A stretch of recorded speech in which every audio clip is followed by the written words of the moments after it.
demás compañeros.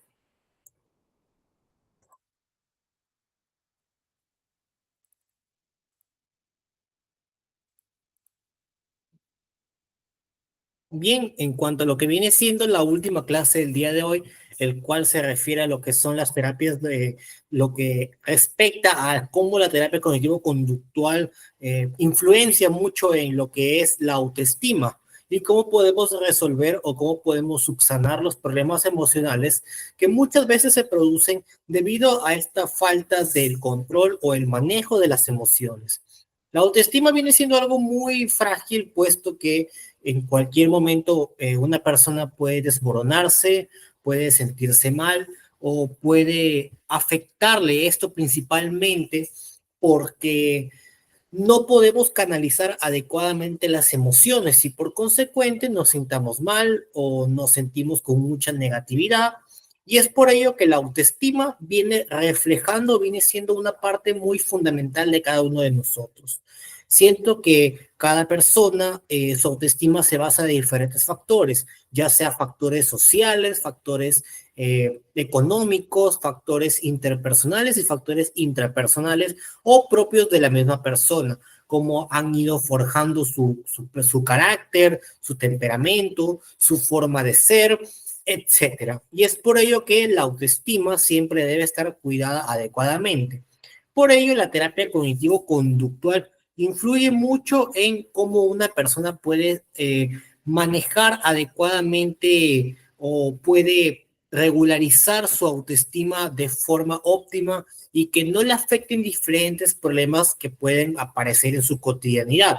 Por ejemplo, si una persona se siente mal, se siente con mucha negatividad, se siente con mucha tristeza, obviamente su autoestima puede terminar concluyéndose como baja o sentirse mal constantemente.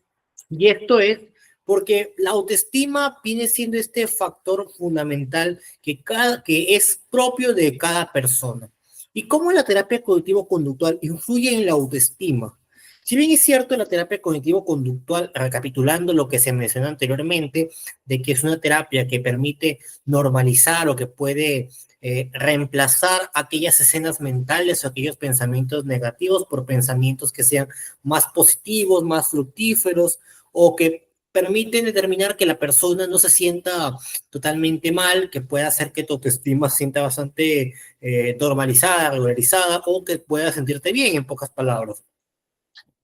Es por ello que la conducta o cómo uno se refleja en cuanto a su forma de verse a sí mismo es algo muy propio, muy subjetivo de cada uno. Es por ello que me gustaría saber cómo se sienten el día de hoy, si sienten que su autoestima se siente bastante bien o se sienten con negatividad, se sienten tristes, se sienten molestos o se sienten bastante cabizbajos, ya sean por alguna cosa que haya pasado en su vida cotidiana, en su día a día y que les haya afectado o les haya molestado. Magallanes pregunta. Recuerden, cualquier pregunta que tengan respecto al tema, pueden hacerla en el chat para poder compartirla en el grupo. ¿Cómo se compara la efectividad de la terapia cognitivo-conductual con otras formas de terapia como la psicodinámica, la humanista, en el tratamiento específico de problemas de autoestima? Bien, la terapia cognitivo-conductual se basa, al ser una terapia de segunda generación, principalmente en cómo darse cuenta de que algunas cosas o factores que pasan en la vida de una persona o en los pensamientos están mal, o sea, los catalogan como si estuvieran mal y podemos reemplazar esos pensamientos o esa forma de verse a sí mismo por un pensamiento más óptimo, más fructífero. En cuanto a lo que la psicodinámica o la terapia humanista se basan mayormente no en el pensamiento de la persona como tal, reestructurar, mejor dicho, los pensamientos, sino se basa en ver a la persona, por así decirlo, en un modo jocoso, eh, más trascendental, por así decirlo. O sea, se va a saber a la persona en un enfoque que relaciona no los factores interpersonales de las personas, no intrapersonales, perdón, sino los factores interpersonales. En este caso, qué factores del ambiente hacen que la persona sea así, tal vez factores culturales, tal vez factores económicos, factores del mismo ambiente de la persona. Mientras que la terapia cognitivo-conductual se basa más en el pensamiento de la persona, en cómo una persona piensa así y qué son las cosas que pasan por su cabecita que hacen que su autoestima sea bastante baja. Por un lado, hay factores externos que hacen que nuestra autoestima se sienta mal, perdón, que nos sentamos mal y que nuestra autoestima, por ende, va a ser, pues, no la adecuada, en este caso, una autoestima baja. También hay otras cosas como la rumiación, que es estar pensando constantemente en la negatividad, en tu autoimagen, en cómo te ves a ti mismo.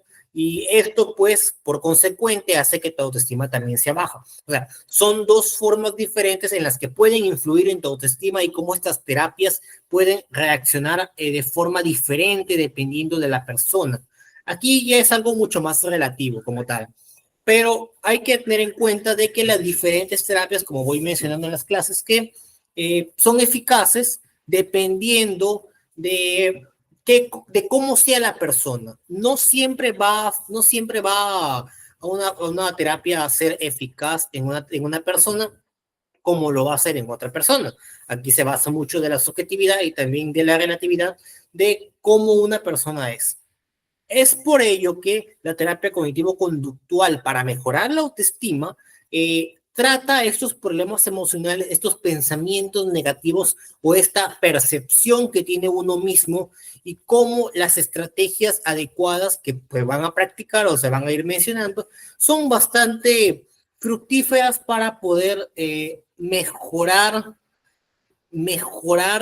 la forma de la autoimagen o la forma de verse, la autopercepción de uno. Es por ello que también, como hemos mencionado en las clases anteriores, la terapia cognitivo-conductual, pues permite este cambio de mentalidad, porque muchas veces uno se enfrasca mucho en algún aspecto negativo, en los ansiógenos, en los estresores, en cosas negativas y maximiza solamente las cosas negativas. Un momento.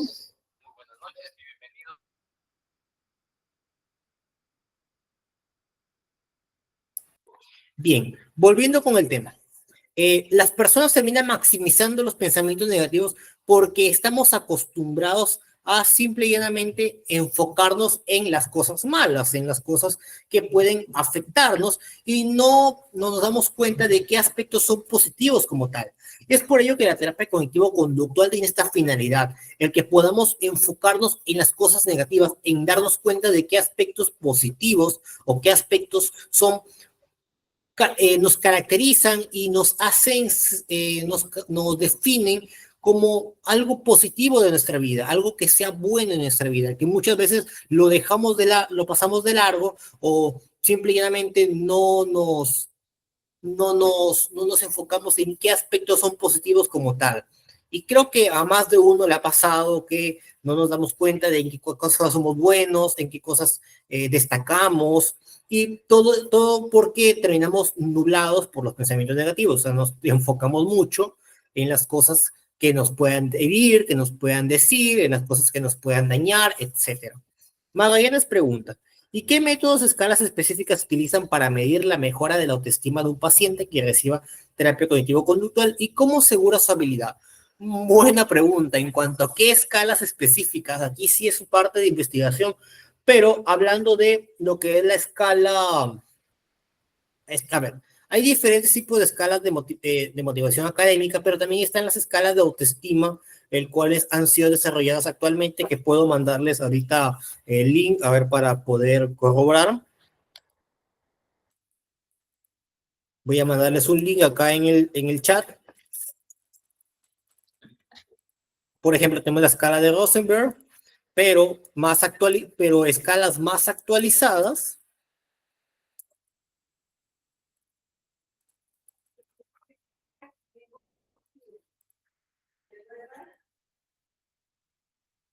A ver, un momento. ¿Por qué digo escalas más actualizadas? Porque si bien es cierto, las escalas con cierto nivel de antigüedad, como la de Rosenberg, ya presentan, pues, cierto grupo poblacional o también puede ser para adolescentes, para jóvenes, para adultos, para niños.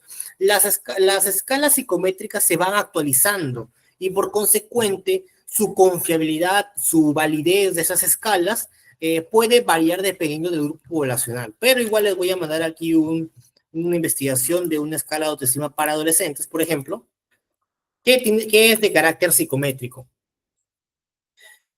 Las escalas psicométricas tienen estas diferentes finalidades de medir un aspecto de la persona.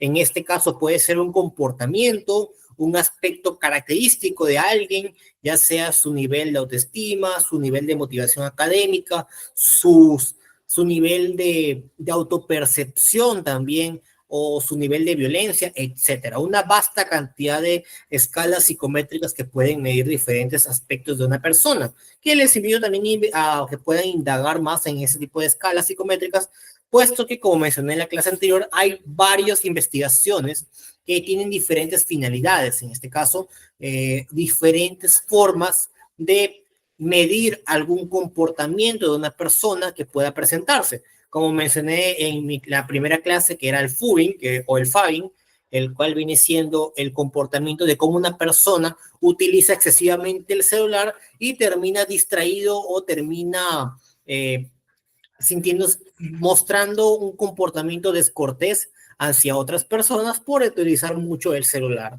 Es por ello que como consecuencia de estos comportamientos muy específicos se miden mediante lo que son las escalas psicométricas. Bien, volviendo con el tema de la terapia cognitivo-conductual, la reestructuración de los pensamientos para dar pues una mejora en cuanto a lo que es la autoestima de un paciente predomina en los adolescentes. En esta etapa de la vida es donde la persona empieza a sufrir diferentes cambios. El adolescente puede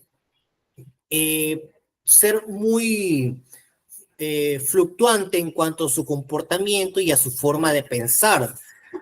Incluso que algún otro compañero, algún amigo le diga algo hiriente, su autoestima puede bajar y esto se puede presentar como consecuencia a largo plazo, algún problema o algo, un pensamiento, una rumiación, algo que va a estar constantemente en el adolescente y que se pueda sentir mal, que pueda no querer comer, incluso en algunos casos más extremos, o le puede afectar en su vida, en su cotidianidad, puede afectarle y estar pensando, no soy suficiente, no me merezco esto, no soy, no puedo lograr mis objetivos, etcétera.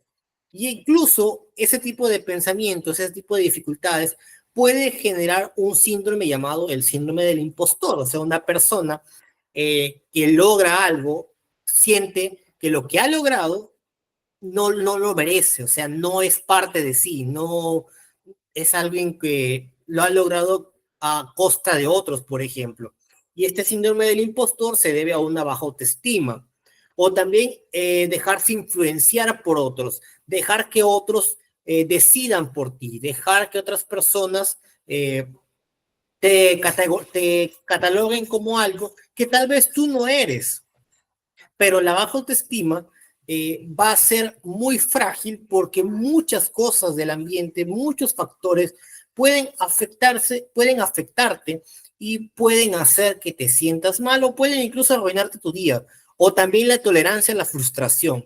Las personas que tienen una baja autoestima, cuando pasan por un error, cuando tienen algún mínimo error o algo no les sale como quieren, terminan bastante frustrados por lo que les ha pasado. Y por consecuente, pueden sentirse con mucha irritabilidad, pueden sentirse bastante tristes. Y esto es porque no hay un buen manejo, un buen control o no han subsanado adecuadamente su autoestima. Es por ello que las estrategias que se les va a enseñar el día de hoy a ustedes va a poder permitirles una concientización acerca de cómo poder mejorar la autoestima, ya sea de ustedes o cuando ustedes pues trabajen con con otras personas, con algún paciente, de qué forma pueden poner en práctica esas técnicas de terapia cognitivo-conductual en los niños, en los adolescentes o en las personas que tengan una baja autoestima. Eh, Conceptualizando lo que viene siendo la autoestima, pues viene siendo la valoración o la autopercepción que tiene una persona, cómo es la relación con uno mismo. Cuando ustedes están en una relación, tienen que cuidar esa relación, ¿verdad? Tienen que estar ahí dispuestos a apoyar, dispuestos a dar todo por una persona, pero muchas veces en las relaciones terminamos descuidando nuestra autoestima, terminamos dependiendo de otra persona para sentirnos bien. Y esto se debe a una baja autoestima, el que nosotros pongamos todas nuestras cartas o pongamos toda nuestra forma de sentirnos, nuestra forma de ser, etcétera, hacia una persona, hacia una pareja, y es por ello que terminamos desgastados, terminamos sintiéndonos mal. Esto se debe porque no cuidamos adecuadamente nuestra autoestima. Por ello, el principal es que se debe generar una autoestima que sea adecuada, una autoestima buena, una autoestima que sea fructífera para que podamos sentirnos bien con nosotros mismos. Además, puede generarse problemas como la ansiedad, la depresión o el estrés o una baja autoestima. El que todo el tiempo nos estemos catalogando como no ser suficientes, como no ser buenas personas, como no ser personas que sean que desempeñen un buen rol en la sociedad, etcétera. Estos factores generan que una persona se sienta con mucha negatividad y es por ello que mejorar la autovaloración es lo que la terapia cognitivo-conductual tiene como finalidad para la autoestima. ¿Cómo podemos impactar adecuadamente en el bienestar emocional de alguien? Si es que alguien ha tenido alguna consulta, algún caso o ha pasado por alguien que les haya comentado, mira, me siento mal conmigo mismo, no me siento en óptimas condiciones porque me han dicho esto, etcétera, es por una baja autoestima. Y también hay que ver el ápice de naturalidad de que una persona también no es que va a ser tolerable todo el tiempo hacia las críticas. Hay veces que incluso la persona con mayor autoestima, con buena autoestima, si es que alguien les insulta, alguien les dice algún comentario negativo, obviamente se van a sentir mal. Y esto depende mucho de cómo una persona puede ser receptiva hacia las cosas que te puedan decir. Por ejemplo, eh, si alguien te, creo que este ejemplo lo hice en la clase anterior, pero si alguien te dice algo, te dice un comentario hiriente, y ese mismo comentario hiriente se lo dice a otra persona, tú puedes recibir ese comentario de una forma que te afecte mucho o simple y llanamente que no te afecte. Pero la otra persona obviamente lo va a recibir de una forma totalmente diferente, va a ser receptor de ese comentario de una forma ya sea más enojado, con más enojo o pasarlo de largo. Pero obviamente se basa mucho de la subjetividad de las personas. Y es por ello que la autoestima es un factor propio de cada uno. Si hay factores también extrínsecos como lo que son los factores económicos, culturales o también de la propia familia que pueden influenciar en tu autoestima. Ya sea que hayas nacido en una familia que te hayan criticado, que te hayan desvalorizado constantemente. También los factores económicos como por ejemplo el que no haya mucho dinero en la casa te puede hacer sentir mal, o también factores culturales que te hayan dicho que tienes que ser así, pero que tienes que ser así, que tienes que ser así, que tienes que ser una persona fuerte, que si alguien te dice algo, ignóralo, etcétera, pero que más adelante puede terminar desencadenándose como un problema. Magallanes pregunta, ¿y cuáles son los criterios diagnósticos o señales claves que un terapeuta observa para identificar una baja autoestima, más allá de los síntomas visibles como la ansiedad o la depresión? Bien, según el DSM-5, entre los criterios diagnósticos o señales claves, primero y principal, se debe analizar si esa persona, cuáles son los comentarios que menciona esa persona hacia sí mismo. si sean comentarios hirientes, si son comentarios de desprecio, si son comentarios que denotan cierta, que no presentan una normalidad en cuanto a su visión de uno mismo, hacia su forma de verse a sí mismo, hacia su autopercepción.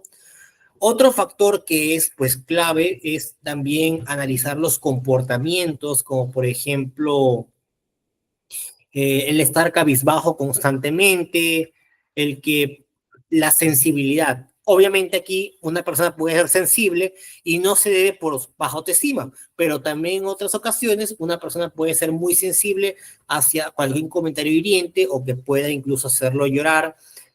También puede ser un factor clave dentro de lo que es una persona con baja autoestima. Esto también puede ser diferenciado de que una persona es sensible porque así es su forma de ser. Me esperan un minutito, ahorita vengo.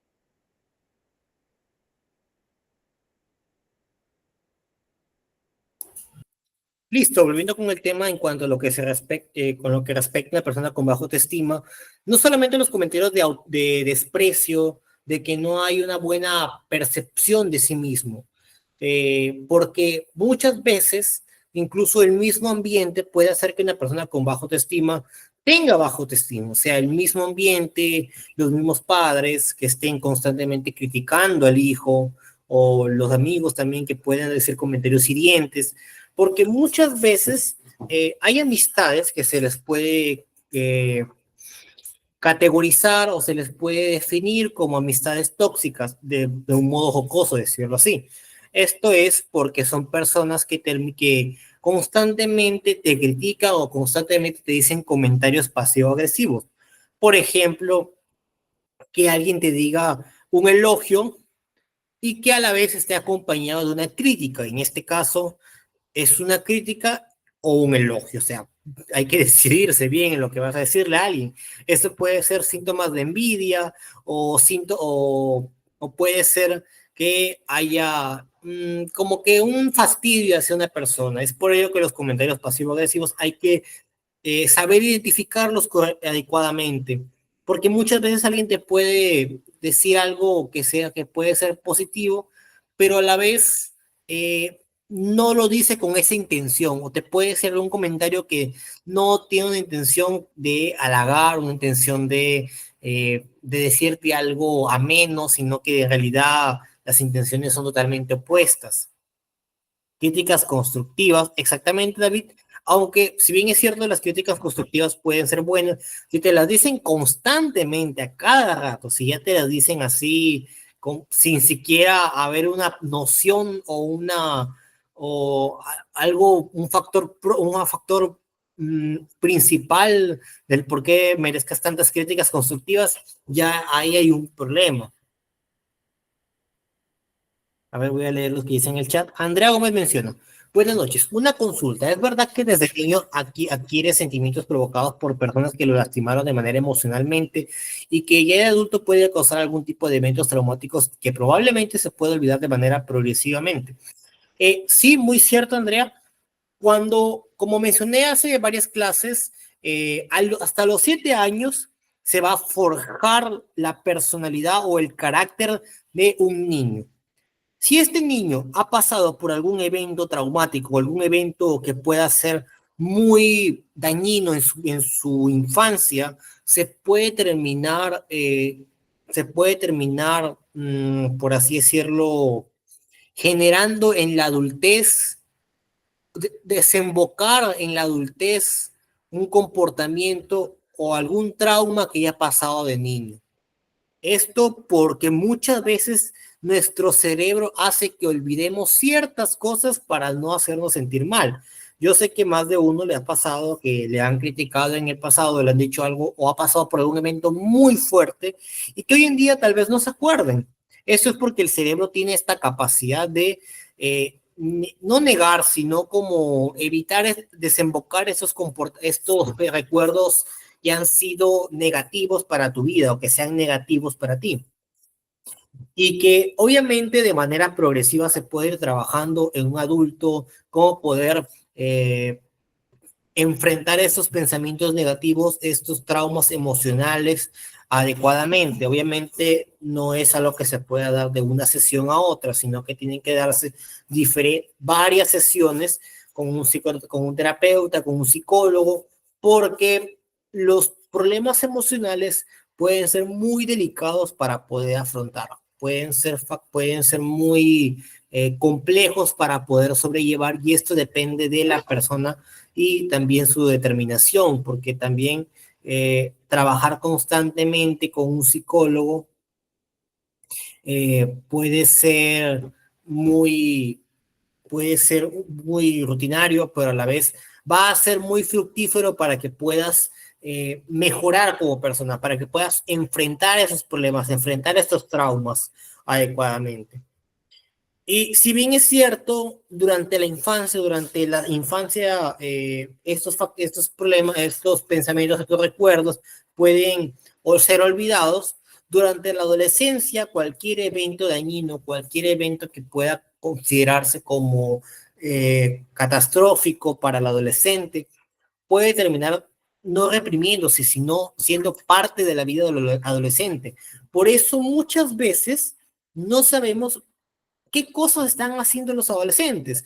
Si tal vez tienen algún sobrino, algún hijo o conocen a alguien que esté pasando por esa época, muchas veces presenta problemas, ¿verdad? O sea, presenta una dificultad para poder adaptarse a la vida como adolescente e incluso puede terminar teniendo más dificultad para poder adaptarse a la vida de adulto.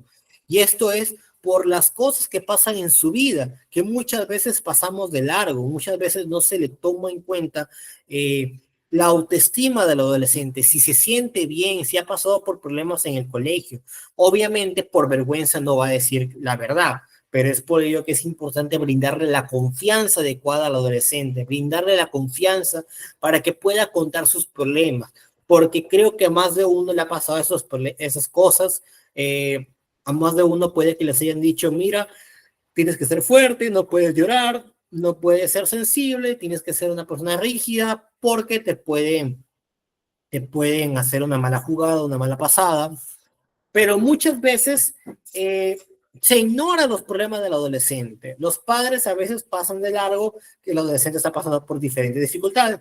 Y en casos mucho más catastróficos, en casos mucho más fuertes, mucho más donde hay una imperiosa necesidad de intervenir adecuadamente, hay suicidio, o sea, por lo menos hay un 3%, eh, por lo menos, perdón, la causa de muerte más común en la población son el suicidio. Y en varios países se da este problema mayormente en adolescentes que en adultos. ¿Por qué? Porque no se intervino al adolescente, no se indagó en cómo se siente, si está bien, si tal vez se siente con una baja autoestima porque ha salido mal en un examen, etcétera. Nadie menciona. Y es normal que tu pareja te repita constantemente que te falta encima y que no te quieres bien. Ahí sí depende mucho de la pareja. O sea, si tú eres tolerable a a esos comentarios pasivo-agresivos, por no decirles agresivos, porque más bien cuando uno está en una pareja, muchas veces olvidamos que hemos elegido a esa persona, que hemos pasado por bastantes factores, bastantes momentos para llegar a estar con esa persona y que te esté diciendo constantemente que te falta estima y que no te quieres, hay un problema, ahí sí hay un problema grave porque se supone que una pareja es para ser feliz, o sea, si están juntos es para ser felices, no para que te esté constantemente criticando, despreciando o te esté diciendo comentarios hirientes. Magallanes menciona, ¿y qué otros problemas emocionales, además de la ansiedad, depresión y estrés, están comúnmente asociados con una baja autoestima y cómo se interrelacionan? Problemas emocionales, no solamente con con el estrés, la ansiedad y la depresión, sino también con una falta de motivación, una falta de sentido de la vida.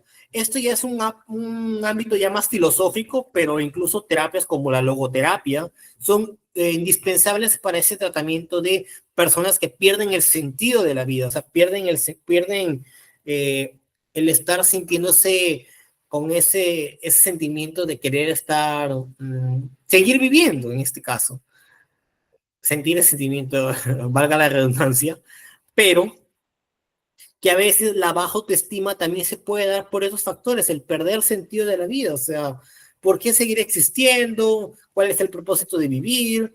Etcétera. También otros factores como lo que es no solamente la ansiedad, la depresión y el estrés, sino también la falta de autosuficiencia en nuestros logros.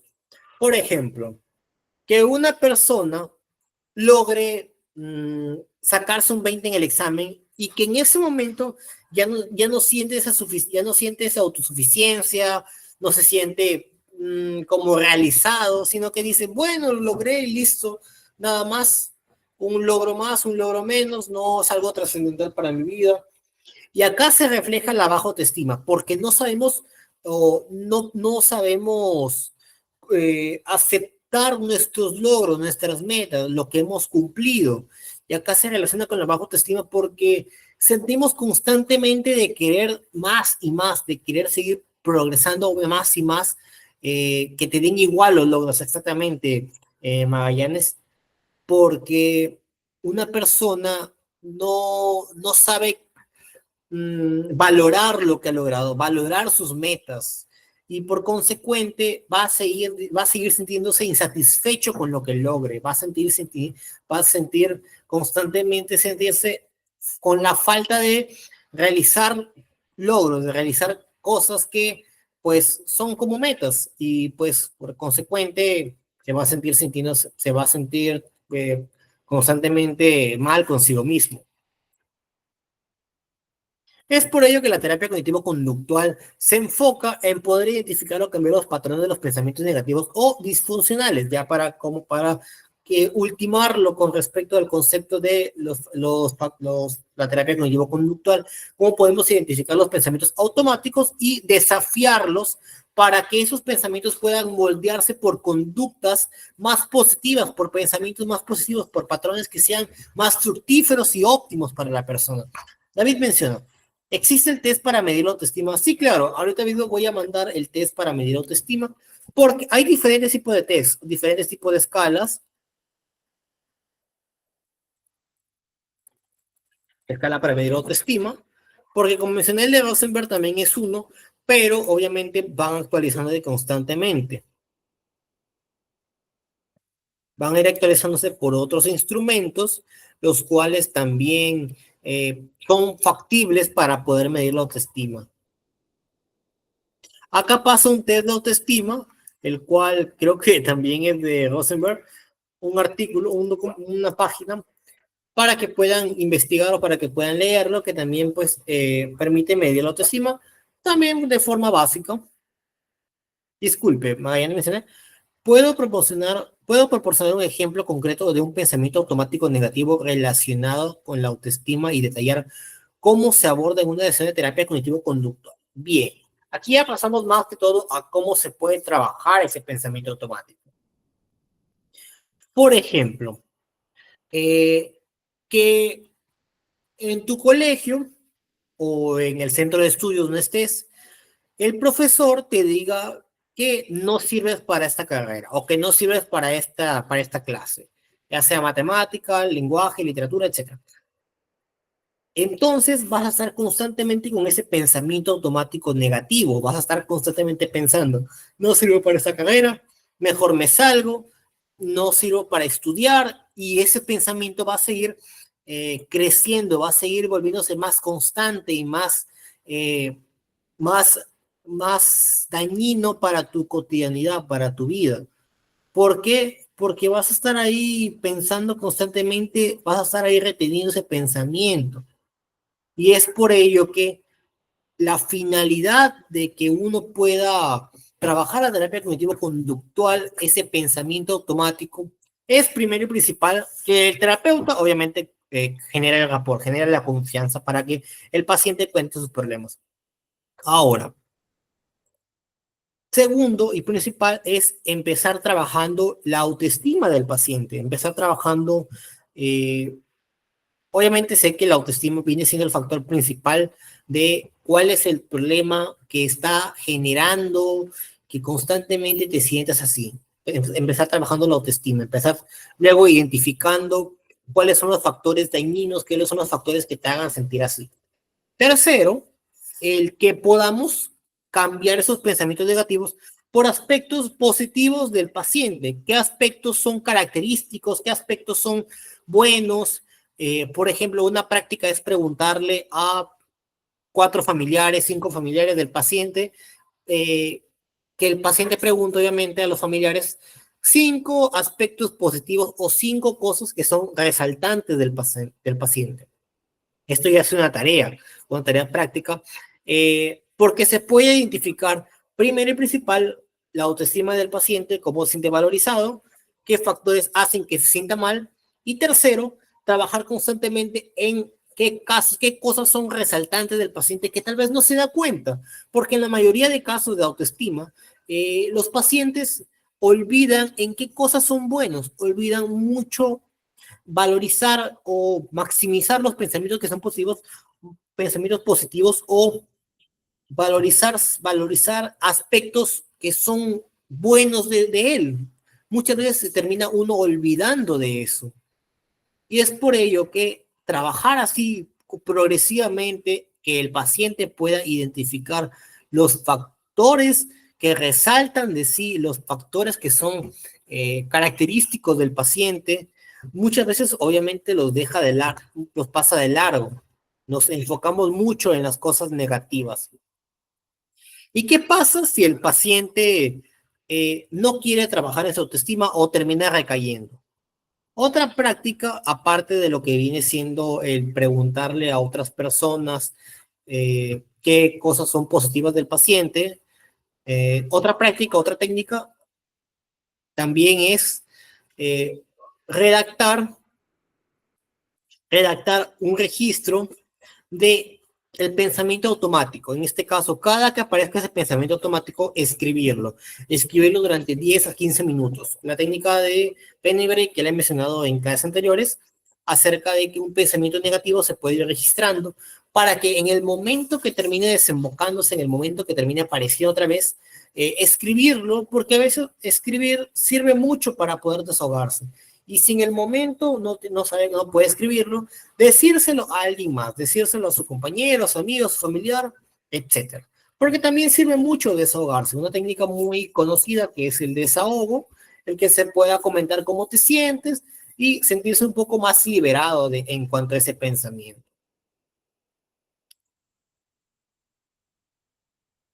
Es por ello que la terapia cognitivo-conductual permite mucho identificar los pensamientos irracionales, los pensamientos negativos, y la reestructuración cognitiva va a ayudar al bienestar personal, a la autoaceptación y a una construcción de una autoestima que sea más sólida, una autoestima que sea más, una autoestima buena, una autoestima alta.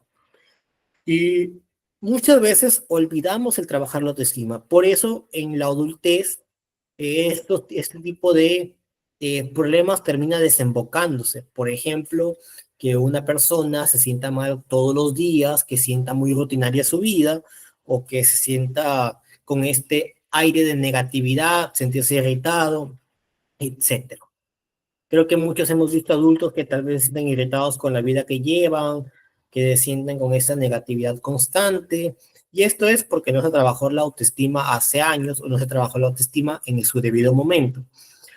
Por ello, el principal es que en hace tiempo la autoestima no se le daba, o los pensamientos de la salud mental, no se le daba la debida importancia, no se trabajaba adecuadamente y de hecho antes existía el tabú de que los psicólogos solo trabajaban con las personas que tienen algún tipo de deficiencia mental, que tienen algún tipo de problema en la cabeza, por así decirlo, y obviamente la psicología ha ido evolucionando con el tiempo, que hoy en día las personas toman o buscan ayuda porque hay esa necesidad de querer ayudarse, de querer buscar soluciones hacia el problema de uno mismo, hacia qué tipo de factores pueden hacernos sentir mal en nuestra cotidianidad. Es por ello que el que nosotros podamos buscar un psicólogo, un psiquiatra, nunca está de más y nunca va a ser un tabú, sino que va a ser algo beneficioso para nuestra vida, para que podamos sobrellevar los problemas, sobrellevar las cargas emocionales. Esto con la finalidad de que podamos ser mejores personas, modificar y fortalecer los pensamientos positivos de uno mismo. Magallanes pregunta, ¿y cómo se priorizan los comportamientos a modificar en un paciente para fortalecer tu autoestima y qué criterios guían esta selección? Buena pregunta. ¿Cómo se priorizan los comportamientos? Ya que puede que un paciente tenga dificultad para que pueda seleccionar los pensamientos positivos o seleccionar qué factores son positivos para la persona. Bien, aquí hay una reestructuración cognitiva. Aquí ya se pone en marcha lo que viene siendo la reestructuración cognitiva. Eh, Primero y principal, un psicólogo, por ejemplo, te va a pedir que le menciones todos los pensamientos negativos que hay en el paciente. En este caso, el paciente va a mencionar cuáles son las cosas negativas de sí, qué es lo que para pensando constantemente. Entonces, también el psicólogo le va a pedir eh, que reflexione sobre esos pensamientos negativos y que pueda ver qué cosas aparecen o qué cosas o qué factores hacen que los pensamientos se terminen manifestando.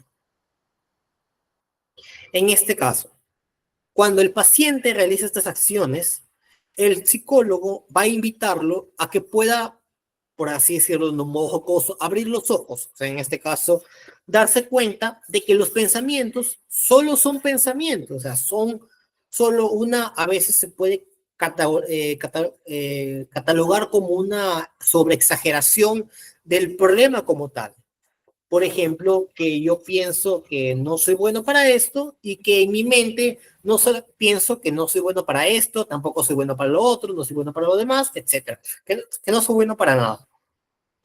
Aquí hay una sobre exageración de los pensamientos negativos, porque obviamente, como mencioné antes, exageramos mucho o tomamos o hacemos más catastróficos los pensamientos negativos sin valorizarnos o sin valorizar aspectos positivos o claves de una persona.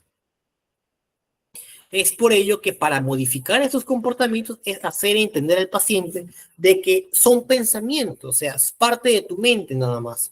Es solo parte de tu cabeza que muchas veces dejamos que nos controlen, dejamos que estos pensamientos nos controlen y hacen que nuestras acciones de nuestra vida cotidiana hagan o nos hagan sentir mal, nos hagan sentir con mucha negatividad y por consecuente no podamos hacer las cosas de buena forma, o sea, no podamos actuar bien, no podamos eh, movilizarnos adecuadamente porque nos sentimos con esa negatividad constante.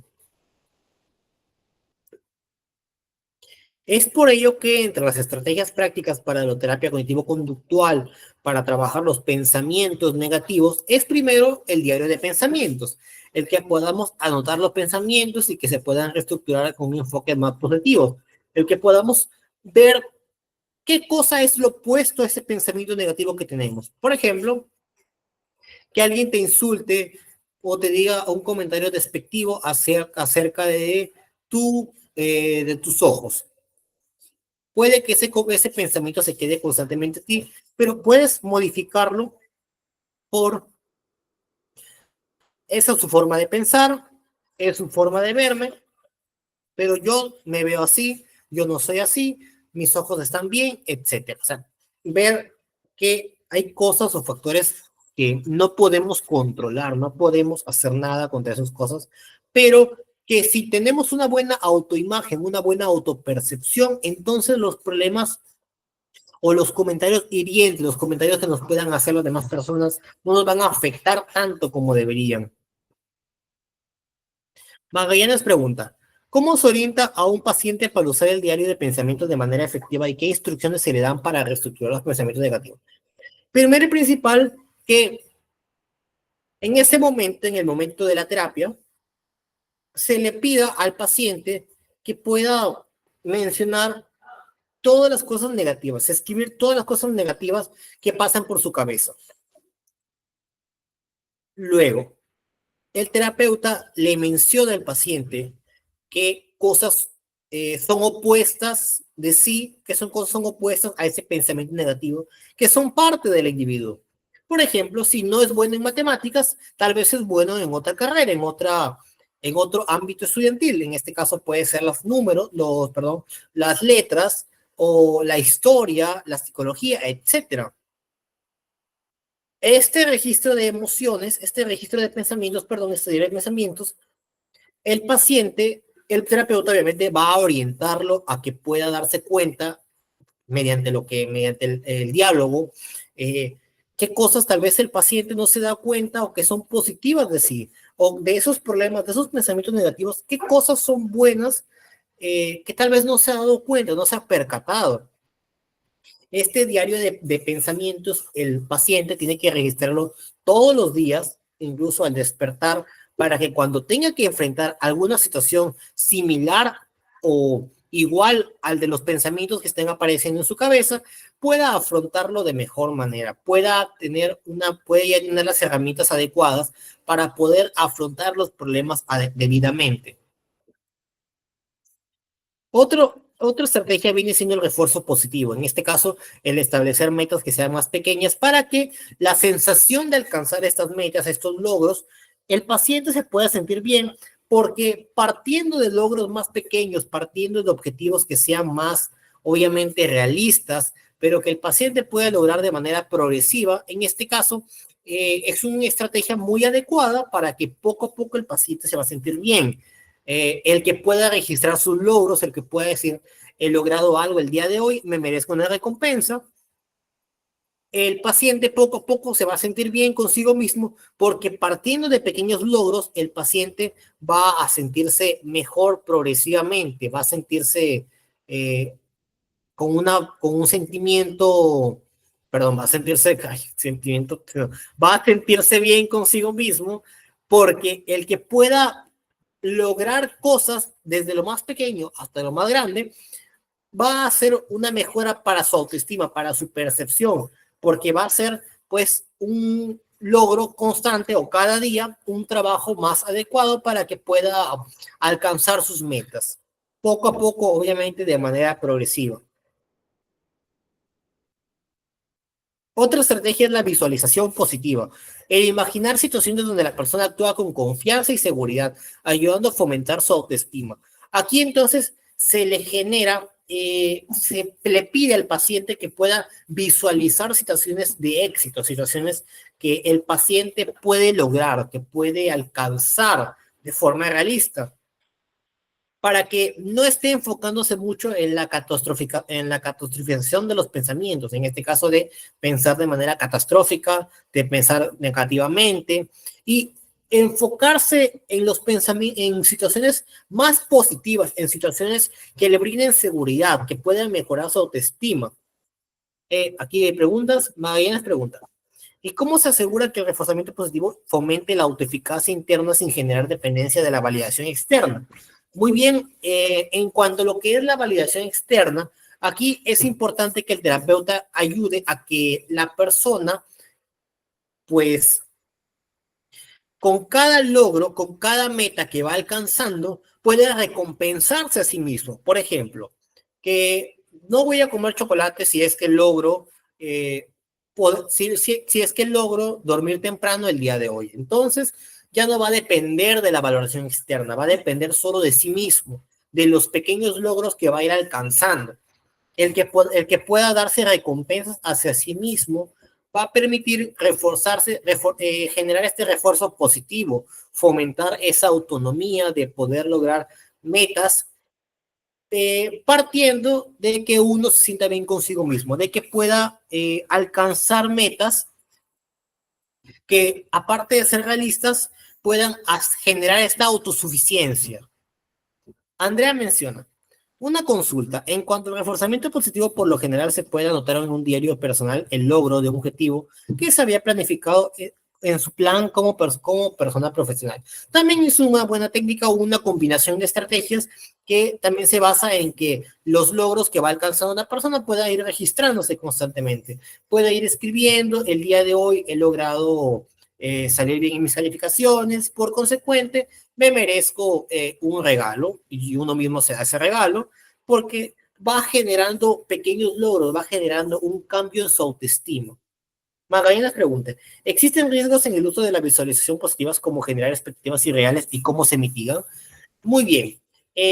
Para evitar que la expectativa sea bastante irreal, el terapeuta tiene que enfocarse en la vida del paciente, en este caso de los aspectos interpersonales del paciente e intrapersonales, cómo es el paciente y qué pasa en su vida cotidiana. En este caso, eh, qué cosas puede alcanzar realmente el paciente y invitarlo a que pueda imaginar esto.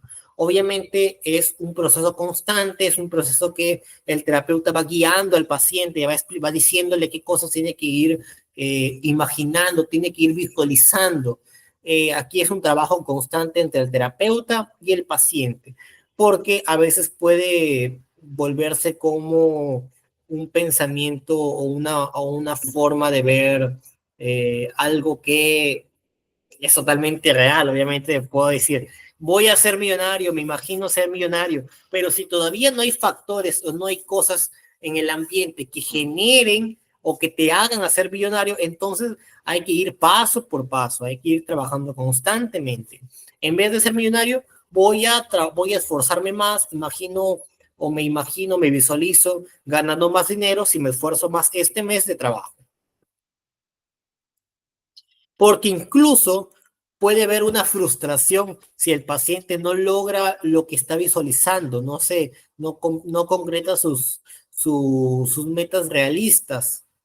Y es por ello que puede ser contraproducente. Por eso esa técnica de la visualización positiva hay que tener muy en cuenta que puede hacer que el paciente termine generando ideas o una forma utópica o una vida utópica que tal vez por el momento no pueda alcanzar. Luego tenemos otra estrategia como la exposición gradual. En este caso, para afrontar a situaciones de ansiedad o inseguridad que puedan ser relacionadas con la autoestima, es como una persona, para que pueda afrontar su autoestima, pueda afrontar las situaciones. Por ejemplo, obviamente no van a ser situaciones tan amenazantes o tan complicadas para el paciente. Ejemplificando esto mejor, eh, si alguien te dice un comentario negativo y tu autoestima es negativa, el terapeuta va a trabajar esos comentarios negativos diciéndotelos a ti, diciéndote cosas negativas y cómo puede el paciente afrontarlos adecuadamente. En este caso, ¿cómo puede afrontarlo? Bien, eh, el paciente va a tener que ser guiado de qué cosas puede hacer en el momento, o sea, qué acciones puede tomar en el momento para que estos pensamientos, estos comentarios hirientes no le afecten tanto, no sean tan dañinos para él, no generen esta molestia y cómo puede afrontarlos adecuadamente para que cuando tenga que vivirlo o cuando en el momento en el que alguien más le diga un comentario hiriente, cómo va a poder afrontarlo adecuadamente. Es por ello que la exposición gradual va a ayudar a que una persona de forma progresiva va a poder afrontar estas situaciones sin temor o sin ya tanta molestia como había sido originalmente. Magallanes pregunta, ¿y cómo se diseña una jerarquía de exposición gradual para un paciente con baja autoestima y ansiedad social? ¿Qué pasos específicos se incluyen? Primero y principal, para poder construir esta guía, esta jerarquía, es empezando desde cosas más leves, desde una situación que sea hipotético, que sea hasta irreal, que obviamente tenga que ver o tenga sentido con lo que quiera trabajar el terapeuta con el paciente, pero que si sea sin ser tan mordaz, sin ser tan tajante con el paciente. Poco a poco se van a ir incluyendo más factores hasta generar o hasta crear un ambiente ya más realista, un ambiente en donde el paciente puede pasar. Eh, en este momento, en este caso, el terapeuta tiene que ser muy cauteloso y darse cuenta si el paciente realmente está preparado para afrontar alguna situación de cotidianidad que amerite o que genere esta baja autoestima o todavía no. Aquí hay que ser muy cauteloso porque si bien es cierto, el paciente ha trabajado ya progresivamente las situaciones donde va a tener que afrontar y va a ir mejorando su baja autoestima, va a ir eh, tu baja autoestima va a ir subsanándose, va a ir creciendo con el tiempo. Las situaciones en donde el paciente va a tener que afrontar mediante la guía del terapeuta van a ser una guía constante de mucha cautela, van a ser una guía constante en donde no se sienta amenazado, no se sienta en estado de alerta, sino que se sienta poco a poco trabajarlo y afrontarlo para que cuando en su vida cotidiana pase por esta situación, ya no tenga tanta dificultad para poder afrontar esta situación.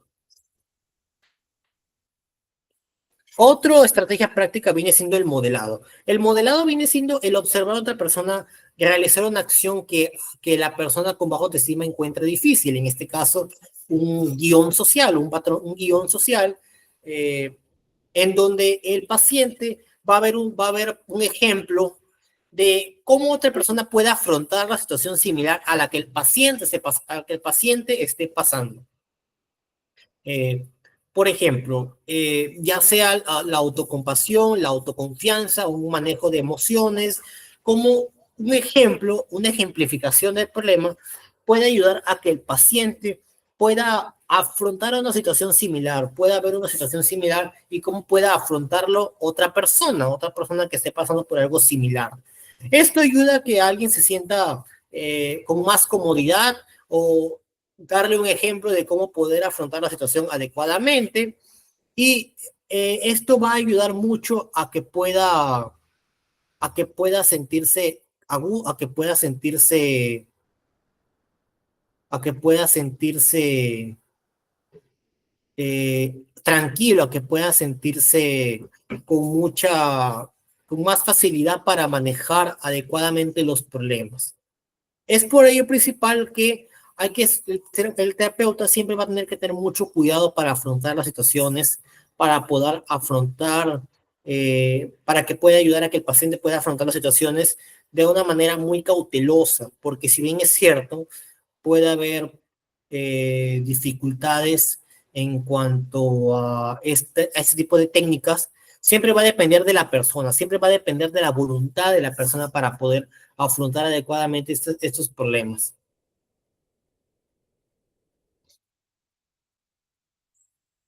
Bien, entonces, pasando con la técnica de la asertividad. La asertividad viene siendo como una técnica en donde permite expresar los pensamientos, sentimientos y necesidades de una manera más directa y respetuosa.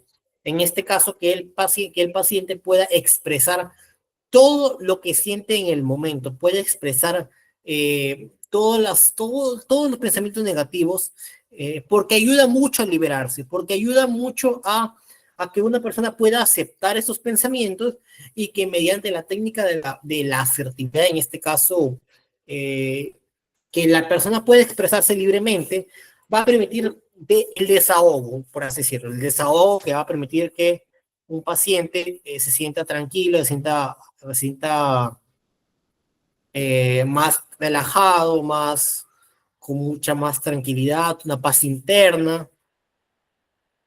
Magallanes pregunta, ¿cómo contribuye el modelado a la construcción de la autoeficacia y en qué se diferencia en otras técnicas de exposición gradual? Bien, el automodelado, con respecto a lo que viene siendo la técnica de cómo podemos hacer que una persona termine viendo un ejemplo o viendo otra persona que esté pasando por una situación similar.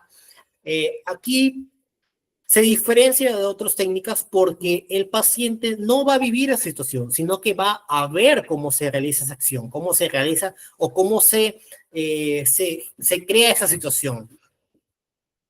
En este caso, la exposición gradual hace que el paciente afronte la situación, mientras que la técnica del modelado hace que una persona termine viendo la situación desde otro punto, desde la perspectiva de una tercera persona. ¿Y cómo esto ayuda a la autoestima? Porque hace entender que el paciente, que su problema tal vez no es tan grave como, o no tiene una gravedad tan alta como el paciente puede atribuirle. Tal vez al ver a otra persona pasando por una situación similar, entonces el paciente va a darse cuenta de que su problema puede afrontarlo cuando tenga que vivirlo, que es un problema que no es tan grave o no es tan grande como uno le puede atribuir. Uno puede hacer que su problema sea dependiendo del pensamiento de alguien. Bien, tenemos la técnica de la caja de pensamientos. La técnica de la caja de pensamientos implica crear una caja en donde pues una persona escribe sus pensamientos negativos y va a verlos cada día hasta que algún momento se puede analizar esos pensamientos negativos. En este caso, una técnica de uno tiene una caja, empieza a escribir en unos papelitos los pensamientos negativos y lo va colocando. Tiempo después, ve esos papelitos, ve los pensamientos que he escribido en su momento y se da cuenta o hace como un análisis, una introspección o en retrospectiva acerca de esos pensamientos y si realmente en su momento cómo te afectaron y cómo lo recuerdas hoy en día. ¿Cómo te ayuda?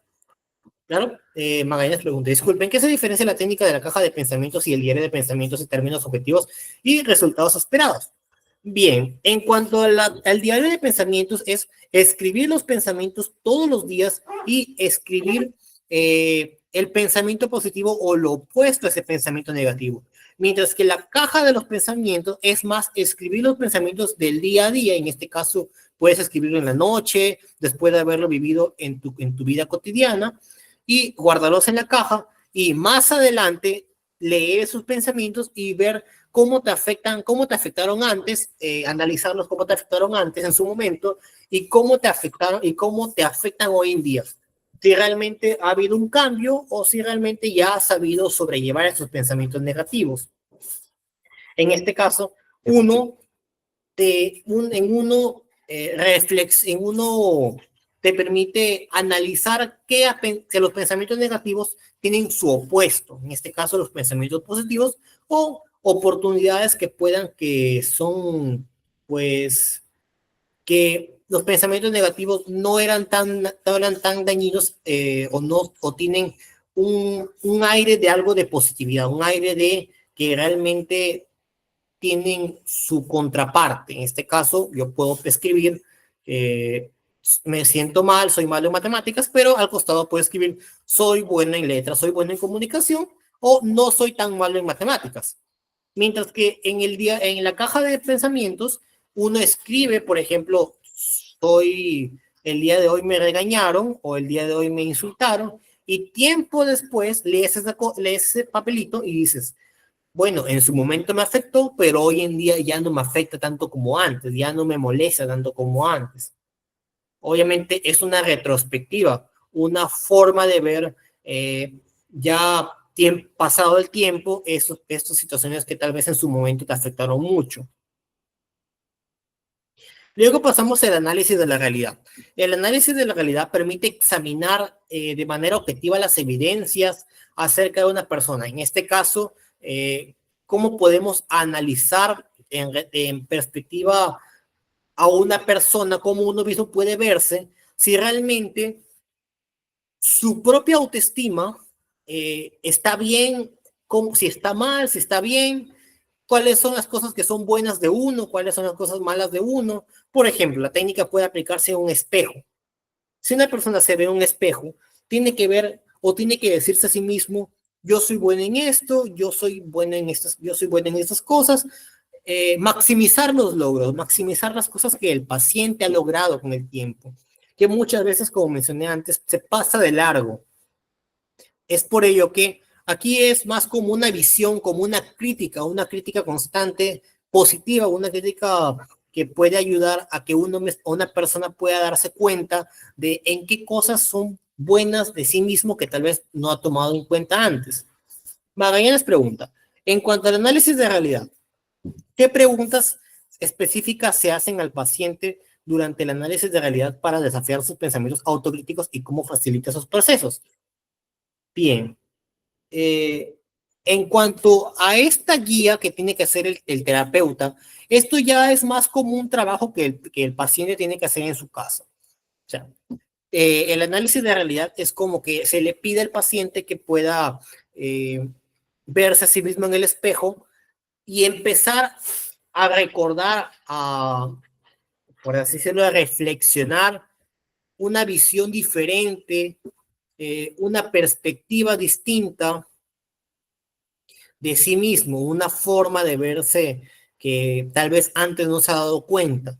Y esto ya es como una tarea que se le deja al paciente para que pueda trabajar constantemente, para que pueda desafiar los pensamientos que a veces pueden acaecer en su cabecita.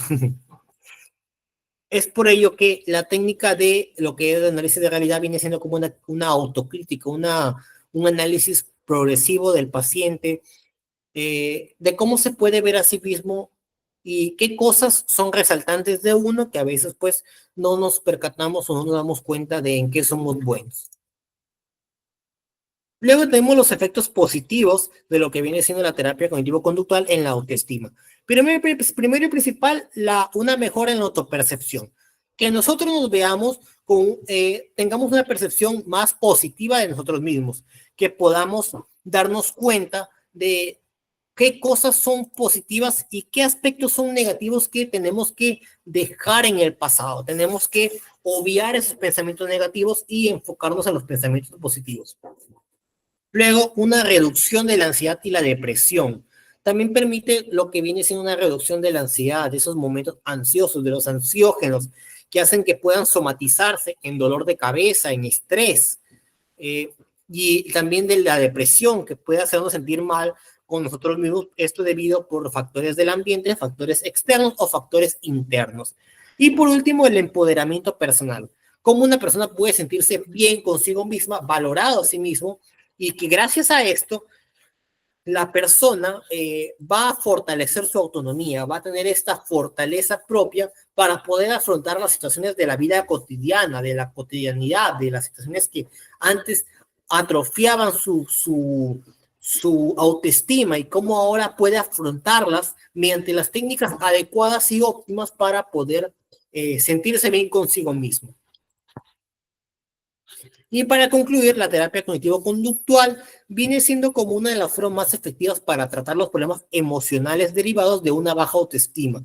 ¿Mediante qué? Mediante la identificación de los pensamientos negativos y cómo podemos cambiarlos por pensamientos más positivos, reestructurarlos, hacer que las personas tengan una mejor percepción de sí misma.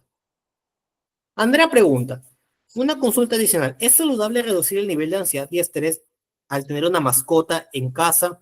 ¿Y cuáles son los beneficios? Eh, sí, de hecho las mascotas, como por ejemplo los perros, los gatos, ayudan mucho a que una persona se sienta bien consigo mismo porque eh,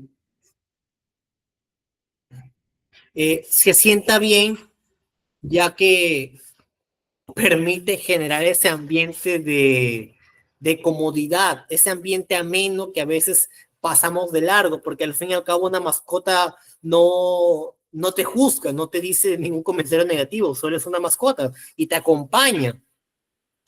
Incluso hay ciertos animales que son terapéuticos como los caballos, por ahí leí en un artículo, o también las vacas, animales así más de granja, porque ayuda mucho a que una persona pueda sentirse acompañado, personas que pueden dar depresión.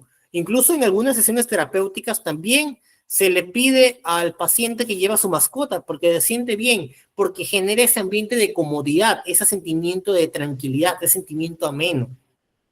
Magallanes pregunta, ¿existen tesis o investigaciones actuales que respalden la eficacia de la terapia cognitivo-conductual para mejorar la autoestima? ¿Y cómo se comparan sus resultados con otros enfoques? Actualmente sí, existen diferentes tesis porque la terapia cognitivo-conductual se genera como un ambiente como un sentimiento, como la terapia más conocida, por así decirlo, como la terapia más vista en cuanto a lo que es el mundo de la psicología. La terapia cognitivo-conductual aún así permite generar este cambio, esta reestructuración de los pensamientos. ¿Y cómo se puede comparar con otros resultados, con otros enfoques? Esto depende mucho de investigaciones comparativas, de tesis comparativas, que permiten analizar si la terapia cognitivo-conductual permite una reestructuración de los pensamientos adecuadamente y óptima o no. eh, Como un estudio que había leído que por lo menos un 80% de los pacientes que se les aplicó la terapia cognitivo-conductual tuvieron una mejora en cuanto a su percepción de sí mismo, en cuanto a la reestructuración de los pensamientos. Pero obviamente depende mucho de los individuos, depende mucho de la persona. Magallanes pregunta, disculpe, tengo dos preguntas finales, por favor. ¿Qué estrategias se enseñan en el paciente para mantener los efectos positivos de la terapia cognitivo-conductual en la autoestima a largo plazo? ¿Y de qué manera el desarrollo de la asertividad fortalece la autoestima más allá de simplemente aprender a expresar opiniones? Bien, en la primera pregunta, ¿qué estrategias se le enseñan al paciente para mantener los efectos positivos? Aquí se le deja tareas como el registro de los pensamientos al paciente y también que se le deje tareas para que pueda interiorizar y canalizar adecuadamente los pensamientos. Aquí se le deja al paciente que pueda, por ejemplo, que pueda interiorizar o pueda reflexionar si esos pensamientos son adecuados, si son óptimos o no son óptimos, si realmente que son, hacerle entender que son parte de su mente, son parte de su cabeza, hacerle entender que son solamente parte de su mente y que muchas veces terminamos exagerándolos como tal. ¿Y cómo podemos hacer que el paciente no recaiga? Mediante lo que viene siendo la técnica de la escritura de los pensamientos, porque esto va a hacer que el paciente se dé cuenta de que los pensamientos son tal y como se dice, pensamientos. ¿Y de qué manera el desarrollo de la asertividad fortalece la autoestima más allá de simplemente aprender a expresar las opiniones? La asertividad viene siendo clave porque va a generar esta autonomía en el paciente, va a generar que se sienta bien consigo mismo, va a generar que el paciente se sienta realizado constantemente, que se sienta bien, que se sienta en un estado de eutimia, en un estado de ataraxia, en un estado de equilibrio emocional adecuado, porque reducir el estrés permite generar esta sensación de equilibrio emocional en la persona. Andrea pregunta, tengo una pregunta adicional. ¿Es verdad que la aromaterapia tiene efecto de reducir el nivel de estrés y conlleva a realizar la autoestima de la persona? Bien, estas son ya terapias alternativas que ayudan mucho la aromaterapia, por ejemplo, el oler estos, esos como fragancias de diferentes, que dan diferentes sensaciones. Yo lo recomendaría para ciertos individuos que eh, también puede servirles, por ejemplo, para su vida cotidiana, oler lo que son esas fragancias. También había una como aromaterapia, pero con velas, que una persona que esas velas emanaban como olores eh, bastante amenos, olores bastante refrescantes y hacían que una persona esté relajada. Ayuda también. Otra técnica, otros tipos de terapias alternativas son las terapias holísticas, que les invito a que puedan indagar más en esas terapias holísticas, porque estas terapias alternativas ayudan mucho que una persona sienta equilibrio de diferentes formas. O sea, tal vez no funcione con unos, pero sí puede funcionar con otras personas. Muy bien, entonces ya sería con la finalización de esta última clase. Si tienen alguna última pregunta, pueden hacerla o si no, pasamos con Cristian.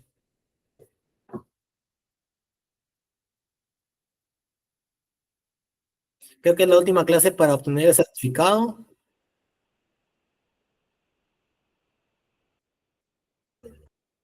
A usted, muchas gracias por seguir con las clases, la verdad. Cristian, ¿te encuentras ahí? Así es, licenciado, aquí me encuentro. ¿Ya podemos dar por terminada la clase? Sí, claro, ya está terminada la clase. Excelente. Entonces, no me queda de otra que dar las gracias a usted, licenciado, por haber desarrollado la clase tan amena. Sinceramente, ha sido una experiencia enriquecedora para todos. He visto que muchas personas han estado muy, pero muy eh, prendidas, han estado prestas a realizar sus preguntas y eso me pone muy contento. Es por eso que, bueno, les había comentado al inicio de la clase que he prolongado el tiempo del descuento y del examen 2 días. Eso quiere decir que tienen la oportunidad de validar sus conocimientos con un certificado, dando el examen que está súper, pero súper sencillo. Y además les quiero mostrar algo muy interesante. A ver, voy a presentar mi pantalla. Un momento, por favor.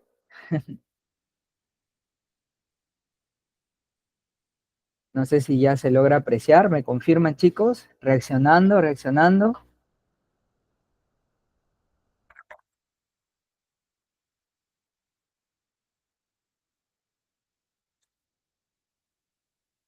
A ver.